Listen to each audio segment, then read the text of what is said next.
Esta mensagem que você ouvirá agora foi ministrada em um dos nossos cultos, realizados na Igreja Presbiteriana Renovada Independente de Arapongas.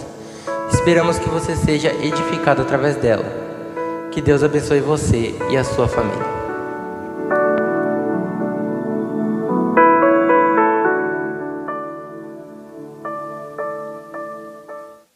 Agora, para a nossa meditação, gostaria que os irmãos abrissem as suas Bíblias.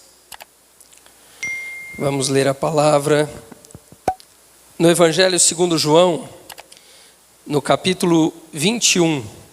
Evangelho segundo a narrativa de João, no capítulo 21. Nós vamos ler os 4 primeiros versículos para a nossa meditação nesta noite.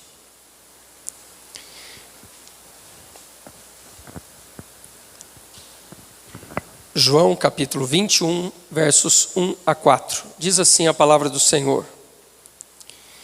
Depois disso, manifestou-se Jesus outra vez aos discípulos junto ao mar de Tiberíades e manifestou-se assim. Estavam juntos Simão Pedro, Tomé, chamado Dídimo, Natanael, que era de Caná da Galileia, e os filhos de Zebedeu, e outros 2 dos seus discípulos. E disse-lhe Simão Pedro: vou pescar. Disseram-lhe eles: também nós vamos contigo. Foram e subiram logo para o barco, e naquela noite nada apanharam. Sendo já amanhã, Jesus se apresentou na praia, mas os discípulos não conheceram que era Jesus. Amém. Até aqui, podemos assentar. Nós estamos, irmãos, finalizando hoje uma série de ministrações que nós temos falado sobre as características de um discípulo de Jesus. E para aqueles que de repente não ouviram alguma das ministrações, esta série está dividida aqui em 9 partes com a mensagem de hoje, e todo o áudio dessas mensagens estão disponibilizadas no YouTube. Para os irmãos que quiserem acompanhar a sequência, e talvez você não tenha ouvido alguma delas, está ali no YouTube, você pode ouvi-las. E hoje, irmãos, nós vamos finalizar essa série. Eu gostaria de falar nesta última mensagem, nessa última ministração, eu gostaria de falar dessa característica do discípulo, que é ter a visão do mestre. O discípulo precisa ter a visão do mestre. Veja como isso é importante, irmãos. A palavra de Deus nos fala lá em 2 Reis, no capítulo 6, dos versos 8 a 17. A Bíblia diz que o rei da Síria, ele estava fazendo guerra contra o rei de Israel, e quando ele planejava algo, uma emboscada, um plano de ataque contra o rei de Israel, Deus revelava isso lá para o profeta Eliseu. E o profeta Eliseu então ia para o rei de Israel e dizia para ele: olha, não passe por tal lugar, porque o rei da Síria está tentando te atacar ali. E ele desviava do caminho e não era atacado. Quando o rei da Síria ficou sabendo que Eliseu estava trazendo estas revelações para o rei de Israel, ele enviou um exército para cercar e rodear a cidade de Dotã, que era a cidade onde Eliseu estava morando. E quando o seu moço, o seu discípulo, acordou pela manhã, ele olhou e viu a cidade toda rodeada de cavalos de guerra do rei da Síria. E ele então disse para Eliseu: meu senhor, o que nós vamos fazer agora? A cidade está toda cercada, os inimigos estão aqui para nos prender.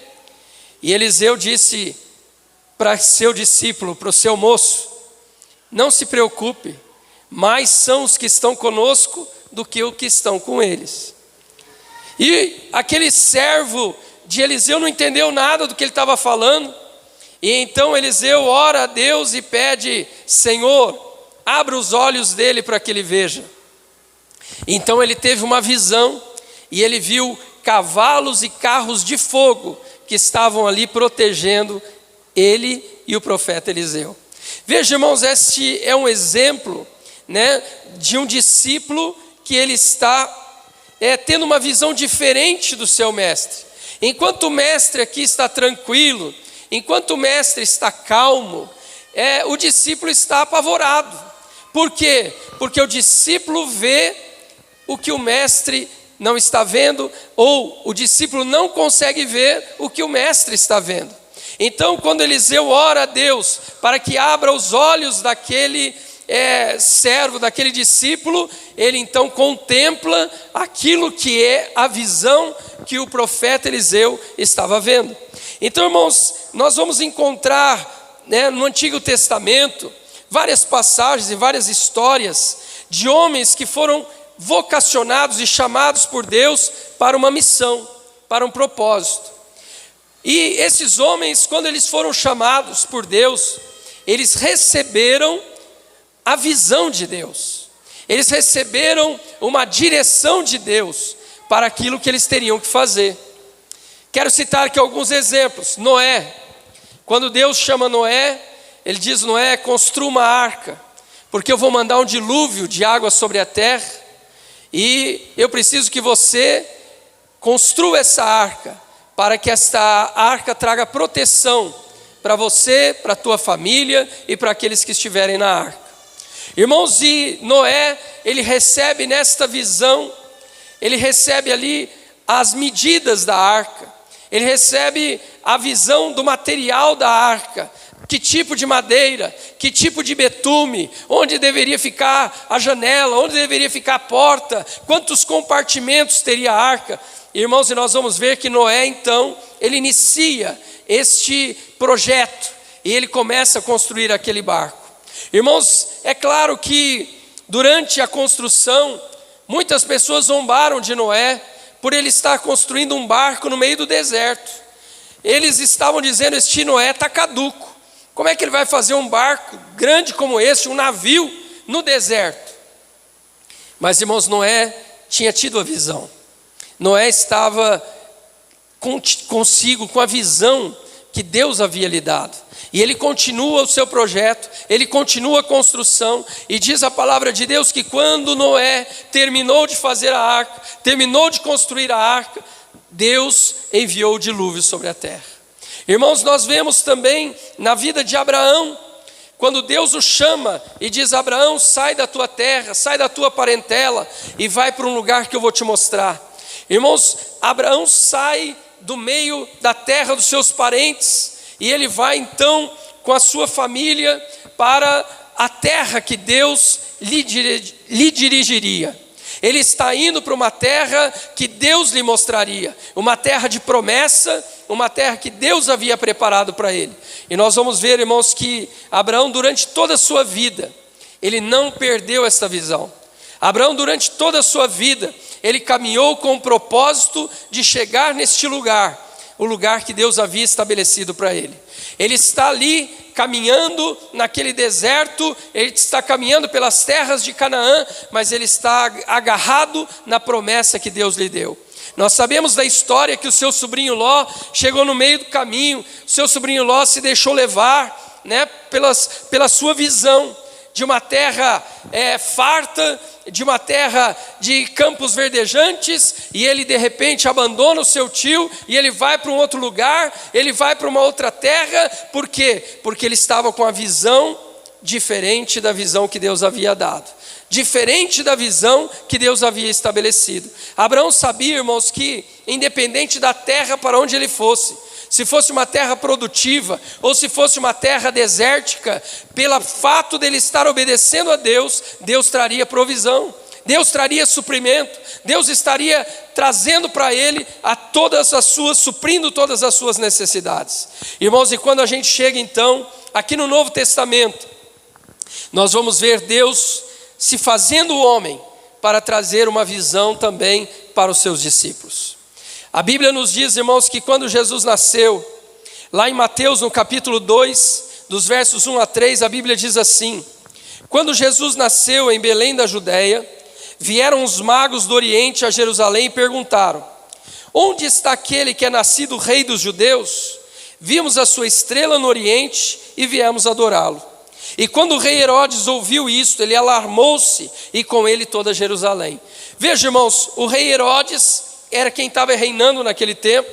E quando aqueles magos chegam e dizem: olha, onde que nasceu o rei dos judeus? Aquilo trouxe espanto para Herodes. Porque Herodes disse: e agora? Essa criança nasceu, essa criança vai crescer e essa criança vai me tirar do trono. Porque se ele é o rei dos judeus, ele vai se tornar o rei deste povo. Então, irmãos, ele ficou atônito com aquilo. Mas por que ele se desespera, irmãos? Porque Herodes, ele está fora da visão de Deus. Ele está fora da visão. Quando se fala acerca do nascimento de um rei, ele já está pensando em um rei político, em um rei governante de uma terra, quando na verdade a Bíblia está falando do rei dos reis e do senhor dos senhores.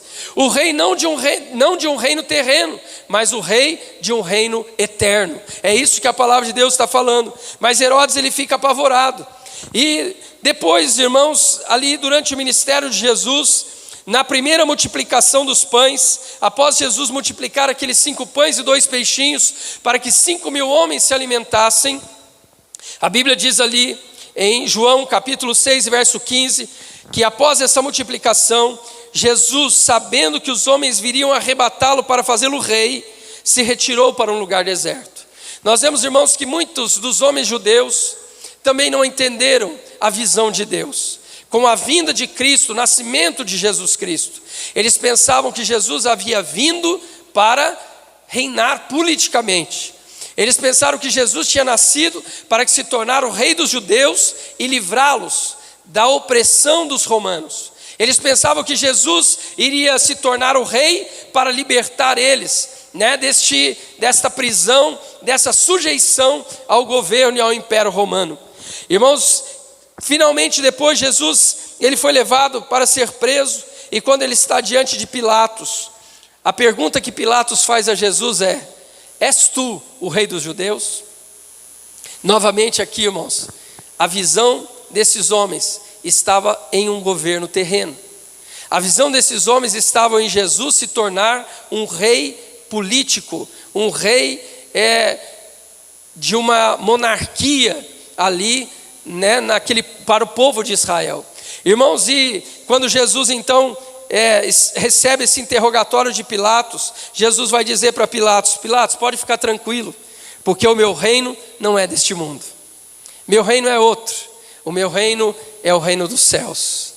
Pode ficar tranquilo, Pilatos, você não vai perder o seu posto, não. Pilatos está ali interrogando ele, mas ele diz: o meu reino não é deste mundo. Amados, e mesmo assim, diante dessa resposta, quando Jesus foi crucificado, a Bíblia diz que puseram uma inscrição sobre a cruz de Jesus. Lá em Lucas 23, verso 38, a Bíblia fala que nessa inscrição estava escrito em letras gregas, romanas e hebraicas: este é o rei dos judeus.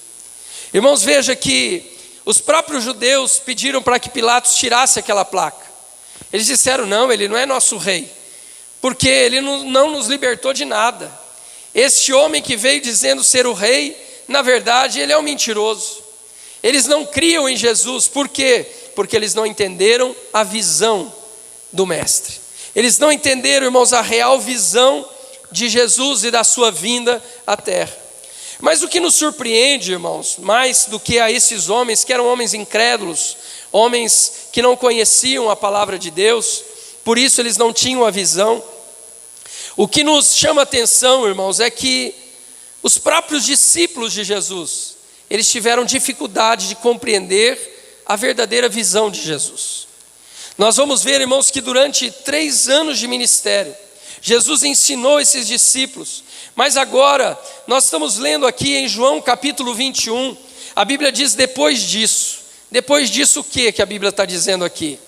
Irmãos, a Bíblia está falando que depois da ressurreição de Jesus, quando ele apareceu primeiro para Maria Madalena, depois para 2 discípulos que iam no caminho de Emaús, depois ele aparece aos discípulos que estavam num cenáculo trancados ali, e Tomé não estava presente. Depois Jesus aparece depois de 8 dias, quando Tomé está na reunião, e Jesus mostra então lança em rosto de Tomé a incredulidade dele.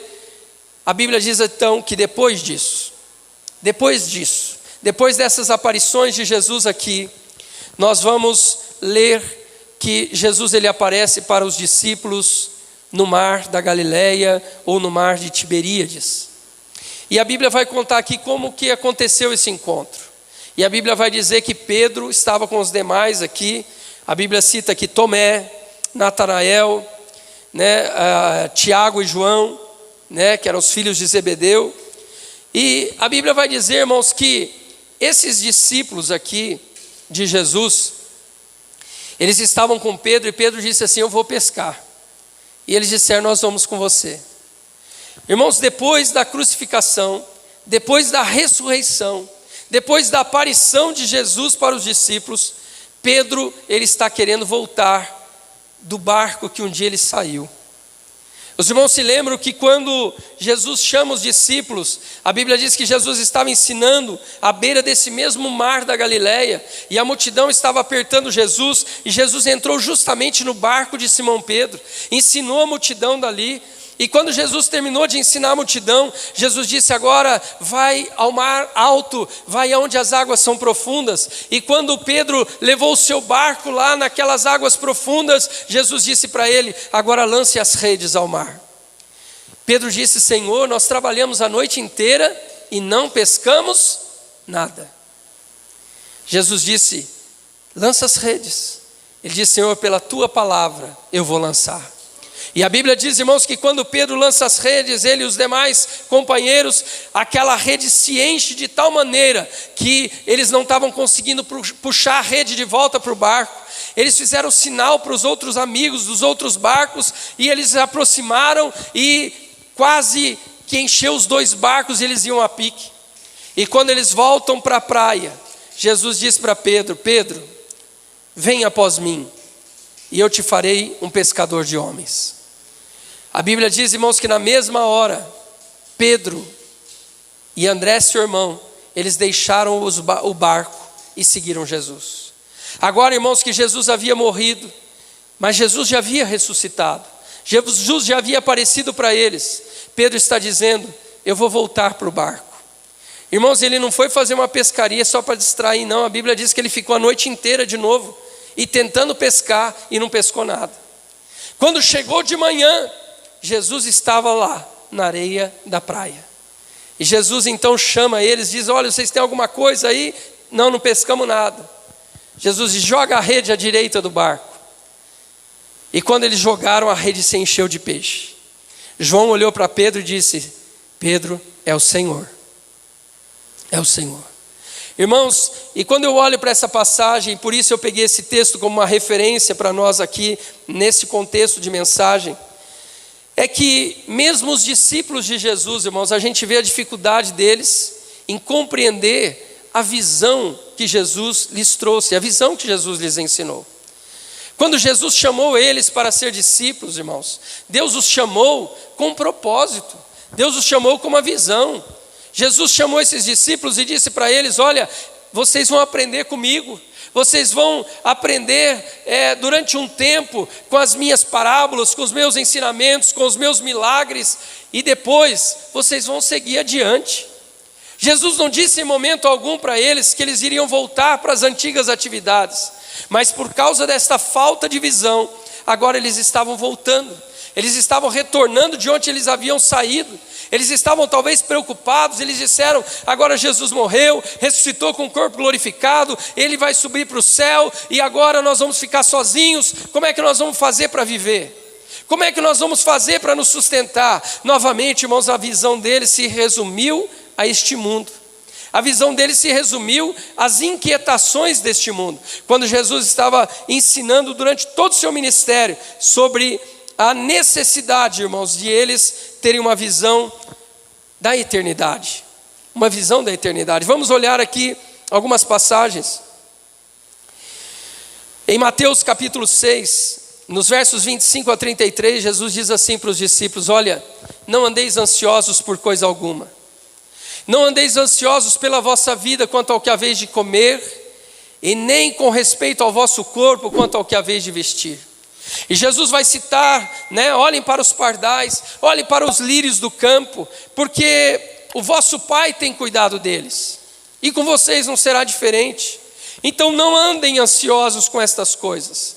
E no final Jesus vai dizer para eles: olha, buscai primeiro o reino de Deus e a sua justiça, e todas essas demais coisas vos serão acrescentadas.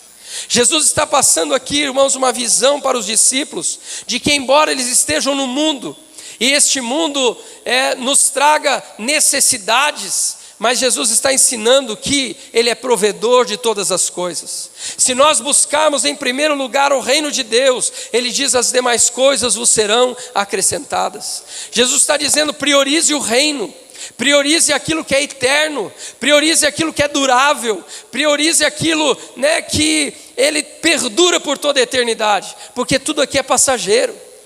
Hoje você pode comprar um carro novo, daqui a alguns anos esse carro vai estar velho. Você pode comprar uma casa nova, daqui a alguns anos essa casa precisa de uma reforma, ela está velha. Mas Jesus está dizendo: se você priorizar o reino de Deus, você está visando algo que dura por toda a eternidade. Há uma outra passagem de Jesus, em Mateus 6, dos versos 19 e 20, que Ele diz: não ajunteis tesouros na terra, onde a traça e a ferrugem corroem, e onde os ladrões minam e roubam, mas ajuntai tesouros nos céus, onde nem a traça nem a ferrugem corrói, e onde os ladrões não matam, ou não roubam, não saqueiam, você terá um bom depósito. Veja, irmãos, o que Jesus está passando para os discípulos, irmãos, não é que você não possa ter nada neste mundo, mas é para que você não se prenda a nada neste mundo. Quando a Bíblia fala de tesouro aqui, irmãos, a Bíblia está falando de qualquer coisa que tem um valor muito grande para nós. Tesouro aqui não é só dinheiro, não é valor econômico. Eu posso juntar tesouro com títulos, com diplomas, com emprego. Eu posso juntar aqui tesouros de coisas que são materiais também. Mas Jesus está dizendo: não ajuntem tesouros, ou seja, não ajunte coisas que tenham muito valor para você aqui neste mundo, mas ajuntem coisas que sejam valorosas para você, coisas da eternidade. Que nada neste mundo seja de muito valor, de muita estima para você. Você pode ter, mas você sabe que tudo é passageiro, mas ajunte tesouros lá no céu. Coloque o teu coração naquilo que é de lá, porque aquilo é eterno, aquilo não é passageiro. As coisas aqui se corrompem, mas lá não, as coisas permanecem por toda a eternidade. Louvado seja Deus. Ainda em Marcos, irmãos, no Evangelho de Marcos, no capítulo 8, verso 36, Jesus diz assim: que adianta o homem ganhar o mundo inteiro se ele perder a sua alma? Irmãos, por mais que alguém consiga juntar riquezas neste mundo, a Bíblia diz que ele nunca conseguirá comprar a sua salvação. A salvação, ela é de graça. Essa salvação é um ato de graça, porque Jesus morreu por nós na cruz. Ele verteu o seu sangue por nós na cruz. E a Bíblia diz que quando Ele morreu na cruz, Ele morreu para que todos aqueles que nele creem não pereçam, mas tenham a vida eterna. Veja que Jesus está falando aqui de uma vida eterna, não de uma vida passageira, não de uma vida cheia de problemas como nós temos aqui neste mundo. Irmãos, a Bíblia diz, o próprio Jesus disse: no mundo vocês vão ter aflições, no mundo vocês vão passar por situações difíceis, por isso eu quero dar a vocês uma vida eterna, uma vida que dura a eternidade. Essa nossa vida, irmãos, é passageira. E esta visão, irmãos, que Jesus tentou colocar para os discípulos. Mas nós vemos aqui os discípulos perdendo essa visão. Eles estão indo pescar. Eles esqueceram do chamado. Era para pescar homens. E agora eles estão voltando à visão materialista de pescar peixes, vender peixes, ganhar dinheiro com os peixes. Jesus estava dizendo: olha, vocês vão pescar homens, eu vos tenho chamado para ser pescadores de homens. Tenha uma visão naquilo que é eterno, tenha visão naquilo que dura para a eternidade. E quando nós olhamos aqui, irmãos, isso nos chama atenção. E é isso que nós precisamos entender, irmãos, como uma característica de um discípulo de Jesus. Se nós somos discípulos de Jesus, nós precisamos entender, irmãos, com que visão Jesus veio ao mundo. A Bíblia diz, irmãos, que Deus amou o mundo de tal maneira que deu o seu Filho unigênito, para que todo aquele que nele crer não pereça, mas tenha a vida eterna. Jesus veio a este mundo, irmãos, para salvar o que se havia perdido. A palavra de Deus diz: todos pecaram e destituídos estão da glória de Deus. E a Bíblia diz que o salário do pecado é a morte, mas o dom gratuito de Deus é a vida eterna através de Cristo Jesus. O pecado traz morte, mas a morte de Jesus trouxe vida. Ele morreu por nós para que nós pudéssemos viver a eternidade com Ele. Irmãos, essa é a realidade do Evangelho, esta é a realidade da visão que Jesus nos traz. E quando eu e você, irmãos, como discípulos de Jesus, começamos a valorizar mais as coisas deste mundo do que as coisas eternas, nós estamos fora da visão. E Amós capítulo 3, verso 3, o profeta disse assim: como dois caminharão juntos se não tiverem a mesma visão, se não tiverem de acordo? Irmãos, se nós somos discípulos, nós precisamos seguir o exemplo de Jesus. Se nós somos discípulos, nós devemos seguir as pisadas de Jesus. E como nós vamos seguir as pisadas de Jesus, se a visão dele é uma e a nossa visão é outra? Por isso, irmãos, a necessidade do discípulo compreender qual é a visão do seu mestre. Jesus veio e deixou isso bem claro aos seus discípulos. A minha visão, Jesus disse, foi vir a este mundo, morrer pelo pecador, derramar o meu sangue por ele, para que ele fosse resgatado do pecado, do poder do pecado, para que ele fosse liberto da prisão do diabo e que ele fosse verdadeiramente livre. E a minha visão, disse Jesus, é um dia levar todos aqueles que foram salvos para estar comigo na eternidade. É por isso que ele diz: não se turbe o vosso coração, credes em Deus, crede também em mim, na casa de meu Pai há muitas moradas. E Jesus disse: o meu desejo é levar cada um de vocês para habitar comigo durante toda a eternidade. Irmãos, esta é a visão que nós como discípulos devemos ter. Mas nós vemos aqui, irmãos, que os discípulos não tinham entendido ainda esta visão. Mas depois Jesus aparece aos discípulos novamente e ele vai dizer para eles: olha, não é para vocês voltarem a pescar. O meu chamado para vocês, a minha visão para vocês é: ide por todo mundo e pregai o evangelho a toda criatura. Quem crer e for batizado será salvo, mas quem não crer será condenado. Irmãos, esta é a verdade do evangelho.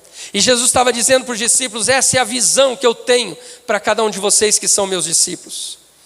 Irmãos, hoje nós somos os discípulos de Jesus. E esta mensagem é a mesma para nós hoje. Ide e pregai o evangelho a toda criatura. É por isso que nós estamos aqui falando desse Jesus nesta noite. É por isso que nós estamos aqui falando da morte sacrificial de Jesus, do seu sangue vertido para a remissão dos pecados. É para que cada um de vocês que estão ouvindo essa ministração possam entender que Jesus morreu para que todos nós pudéssemos ser salvos. Ele derramou o seu sangue, ele sofreu por nós para que nós pudéssemos ser salvos. Mas, irmãos, isso não significa que ele não tenha propósitos para nós enquanto vivemos neste mundo. A maior demonstração disso, irmãos, é que Jesus, quando ele via um cego, ele curava. Ele via um paralítico, ele curava. Ele via um leproso, ele curava. Ele via um pai chorando pela sua filha morta, ele restituía a vida da filha. Por quê? Porque ele quer nos abençoar, ele quer nos dar alegria, ele quer nos dar paz, ele quer nos encher com a sua graça, com a sua bênção. Mas, irmãos, o maior propósito de Jesus não está focado na nossa vida aqui, mas está focado na nossa vida na eternidade. O maior propósito de Jesus é que nós entendamos essa visão. E quando Jesus então diz para os discípulos: ide e pregai o evangelho a toda criatura, nós vamos ver, irmãos, que aconteceu então uma mudança na visão dos discípulos. Esses discípulos que estavam querendo voltar a pescar, agora eles abraçam a fé, agora eles abraçam o chamado de Jesus, eles são cheios do Espírito Santo e eles vão agora proclamar este evangelho para todas as pessoas. A ponto de lá na frente, a gente lê na primeira epístola de Pedro, no capítulo 1, versos 6 e 7, esse mesmo Pedro que estava voltando para pescar, olha o que Pedro escreve na sua primeira epístola, no capítulo 1, versos 6 e 7. Nisto vos exultais, ainda que no presente por breve tempo, se necessário sejais contristados por várias provações. Essas provações são prova para a vossa fé, muito mais preciosa do que o ouro que perece, embora provado pelo fogo, e para que isso redunde para louvor, glória e honra na revelação de Jesus Cristo. Pedro está dizendo, irmãos, ainda que a gente passe por um tempo, por provações, por dificuldades, a verdade é que um dia tudo isso vai passar. E o que importa é como e onde nós viveremos a eternidade. Pedro aqui, irmãos, ele está com uma nova visão. Pedro não está querendo voltar para pescar agora, ele está dizendo, irmãos, ainda que eu passe por privações por causa do Evangelho. Os irmãos se lembram que Pedro negou Jesus ali diante das pessoas, né? Não conheço esse homem. Por quê? Porque ele não tinha entendido a visão. Pedro estava achando que o reino de Jesus ia ser terreno, agora ele está vendo Jesus preso, e ele diz, e agora, o que nós vamos fazer? Eles vão me matar também? Mas agora, irmãos, Pedro, ele entende essa visão, e Pedro está dizendo, irmãos, ainda que eu tenha que padecer, ainda que eu tenha que sofrer, ainda que eu tenha que morrer por Jesus, eu entendo que a vida eterna é muito mais preciosa do que esta vida passageira que nós temos aqui. Também João escreveu na sua primeira epístola, no capítulo 2, versos 15 e 16, ele diz, irmãos, não ameis o mundo, nem o que no mundo há. Se alguém ama o mundo, o amor do Pai não está nele. Porque os desejos da carne, os desejos dos olhos, o desejo, a concupiscência da carne, a soberba da vida, isso não vem do Pai, mas isso é do mundo.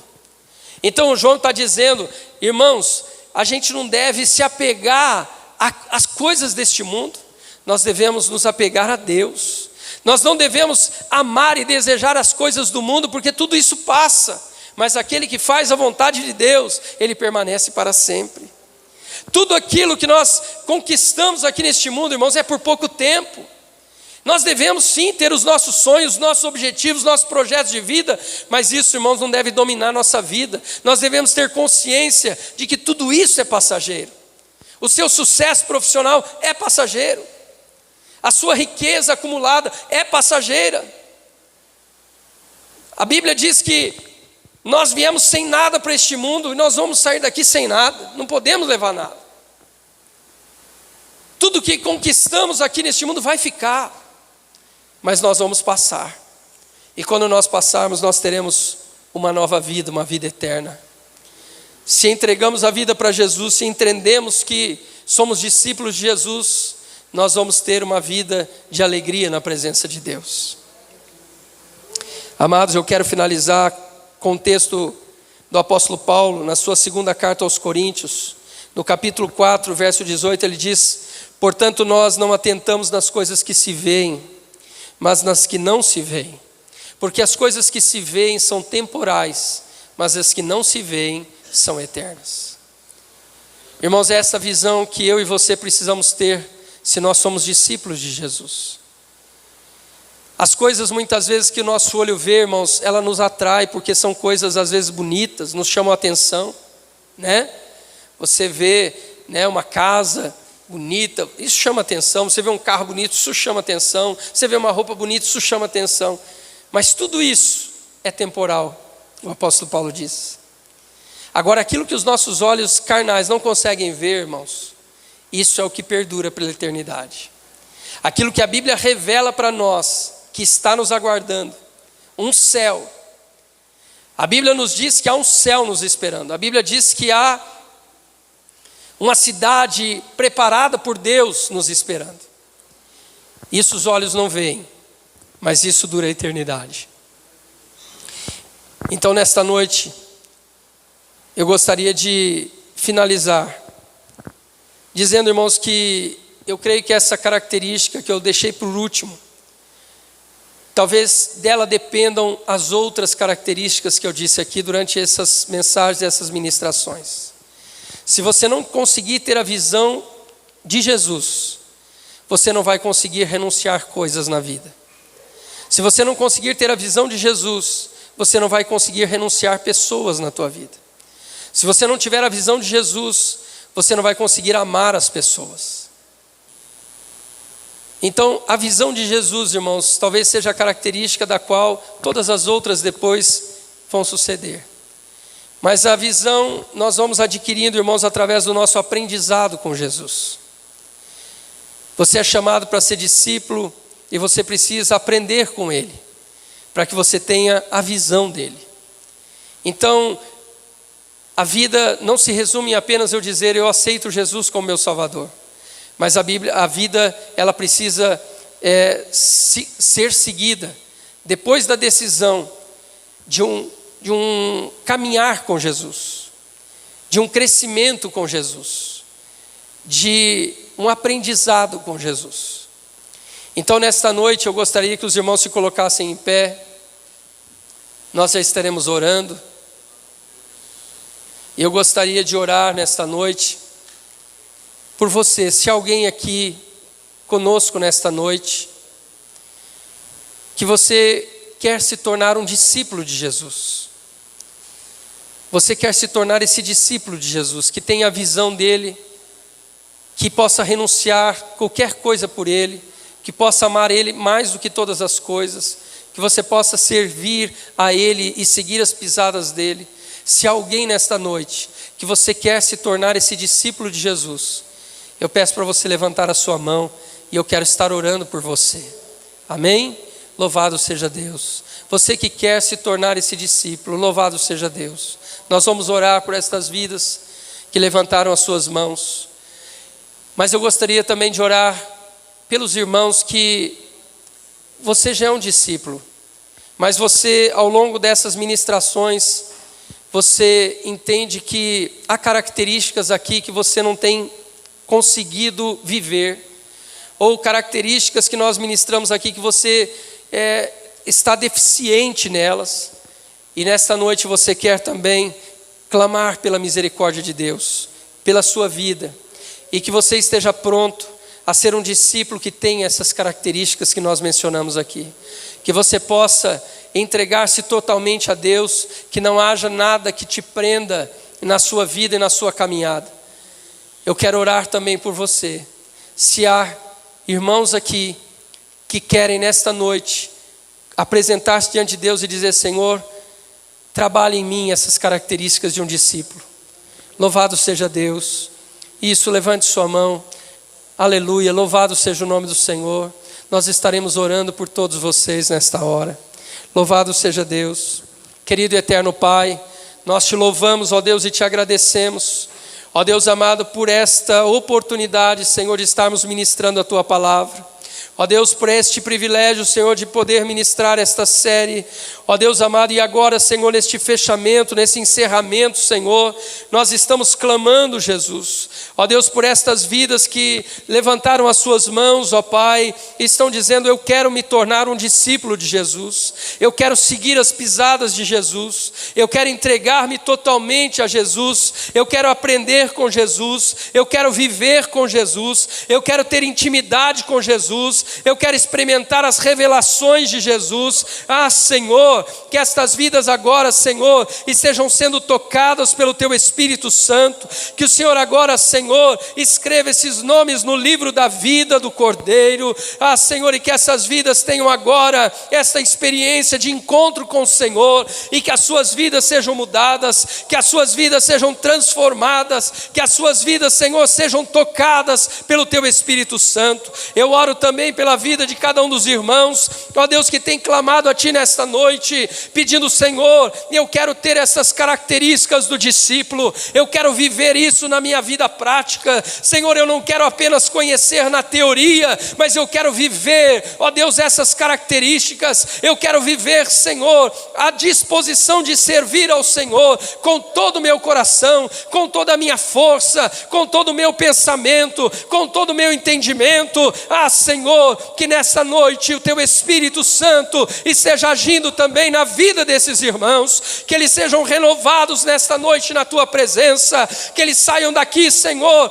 Senhor, com um novo ânimo, que eles saiam daqui com uma nova motivação, que eles saiam daqui, Senhor, com uma fé renovada, ó Deus, para seguirem ao Senhor e para terem a visão que o Senhor tem, ó Deus, da eternidade, daquilo que é duradouro, daquilo que é eterno, daquilo, Senhor amado, que perdura para toda a eternidade. Pai, no nome de Jesus, toca, Senhor, nestas vidas nesta noite.